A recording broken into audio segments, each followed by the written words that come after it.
Salut à tous, c'est Greg de Dessin Indigo. Dans cette petite vidéo, j'aimerais filer un coup de main à plein de personnes qui ont beaucoup de problèmes pour se fixer des objectifs. Ce que j'entends par là, c'est comment se donner des buts qui sont facilement atteignables et éviter les projets à trop long terme ou les objectifs trop compliqués qui font qu'on les réalise jamais et qu'on finit toujours par déprimer parce qu'on est très frustré. Donc si jamais cette vidéo vous rend service parce que vous êtes dans cette situation, mettez un petit like dessous, ça me fera bien plaisir.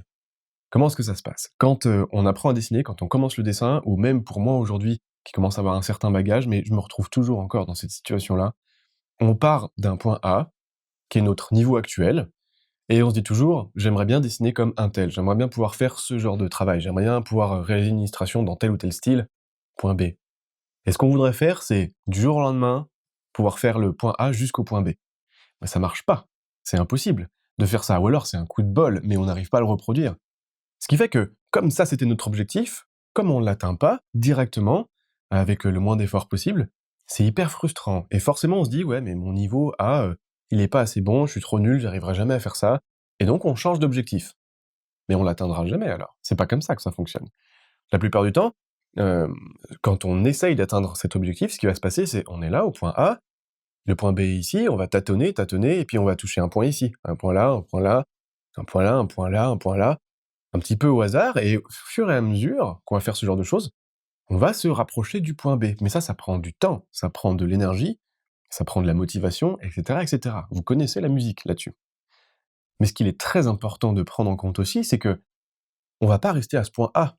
Au fur et à mesure qu'on va taper un peu de tous les côtés pour atteindre notre objectif de style, de niveau, de ce que vous voulez. Au fur et à mesure qu'on va taper ces points-là au hasard, on va augmenter son niveau. Notre niveau A va grandir. Et donc, on va pas simplement le faire se déplacer ou faire une ligne droite vers le point B. Comme on va prendre en niveau, comme on va progresser, on va englober de plus en plus de sujets. Ce qui veut dire que, au bout d'un moment, il est fort probable qu'on soit capable d'arriver au point B, d'être au point B, d'être capable de faire ce qu'on voulait faire au tout début, mais aussi et surtout, on sera capable de faire des tas d'autres choses. Ok? Et donc, ça, il faut bien le garder à l'esprit. Quand on progresse sur absolument tout. Autre point qu'il est très important de prendre en compte, c'est que cet objectif qu'on se fixe, la plupart du temps, il est trop lointain, trop difficile à atteindre. Ce qui fait que quand, quand on va vouloir progresser, quand on va vouloir faire des étapes pour arriver jusque-là, on ne saura pas par quoi commencer. On va mettre des coups dans l'eau, on aura l'impression que ce qu'on fait, ça sert à rien. Et je dis pas que c'est le cas, mais la plupart du temps, c'est l'impression qu'on va ressentir. Donc, comment faire? Se fixer des objectifs qui ne seront pas B directement, mais des étapes entre A et B. Et il y a une multitude d'options pour faire ce genre de choses, qui sont toutes aussi valables les unes que les autres. L'une d'elles, ça peut être par exemple dessiner 100 fois. Si vous voyez pas de quoi je parle, allez regarder la vidéo sur YouTube qu'on a postée il y a quelque temps, qui montre comment progresser sur un point précis.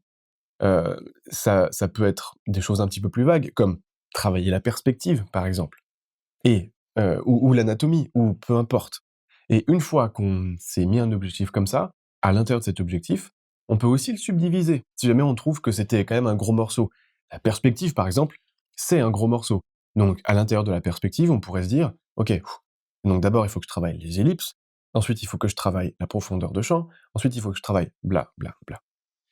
Pourquoi est-ce que c'est très important? Parce que ça vous permettra de toujours avoir une idée très claire de l'endroit où vous êtes, de ce que vous avez à faire pour progresser, et une fois que vous avez accompli ça, vous aurez réellement le sentiment de progression.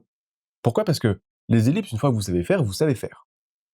Je dis pas que c'est facile, je dis juste qu'une fois qu'on a compris comment ça marche, ça fonctionne. Ou donc vous avez accompli quelque chose. Donc vous avez une gratification, donc vous êtes bien content, et donc vous avez le sentiment de progresser. Donc ce que vous faites, ça ne sert pas à rien. Donc vous vous rapprochez de votre objectif. C'est génial. C'est comme ça que ça fonctionne.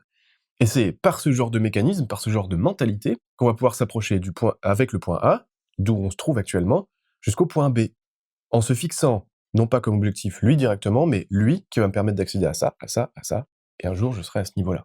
Ok? Ça m'était arrivé il y a pas si longtemps que ça, quand je voyais des tonnes de concept art ou des trucs comme ça avec des vues d'une ville futuriste avec des couleurs magnifiques, ce genre de choses. Mais je pouvais pas du jour au lendemain dire: «OK, je vais me faire une ville futuriste avec des couleurs magnifiques» et un truc comme ça fonctionne pas. Entre-temps, j'ai besoin de savoir sur quoi je m'attaque.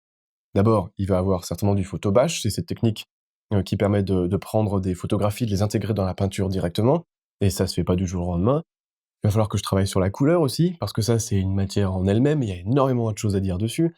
Il faudra aussi que je travaille sur le design de mes bâtiments, et cetera, et cetera. Et donc vous voyez que c'est pas juste objectif A, là où je suis maintenant, objectif B, faire un concept art avec une ville futuriste et des couleurs magnifiques. C'est je peux pas faire ça. Entre-temps, il faut que je m'attarde au minimum sur ces 3 points, pour progresser sur ces 3 points et arriver un jour à me rapprocher de B. OK? J'espère que vous voyez là où je veux en venir, j'espère que vous comprenez la mentalité. J'espère aussi et surtout que, apprendre à réfléchir comme ça vous permettra d'avoir plus souvent le sentiment de progression, parce que c'est le cas, et surtout que ça vous permettra de vous sortir de l'impasse. Si jamais vous êtes dans ce genre de choses, que vous vous découragez facilement et que vous vous dites: «J'arriverai jamais à atteindre le niveau que je veux parce que si, ça». Je vous assure, essayez d'appliquer ce genre de mentalité-là et ça devrait vous aider. Si jamais ce conseil, vous apporte un petit peu d'aide, alors abonnez-vous à la chaîne ou mettez un like en dessous de la vidéo. Ça m'aidera et ça m'encouragera à en poster plus, à vous donner plus de trucs dans ce genre. Si vous voulez apprendre plus sur la mentalité du dessin aussi, c'est un sujet qu'on traite énormément dans la formation qu'on a sur Dessindigo, donc allez y faire un tour. Entre temps, bon courage, dessinez bien, amusez-vous et on se revoit à la prochaine.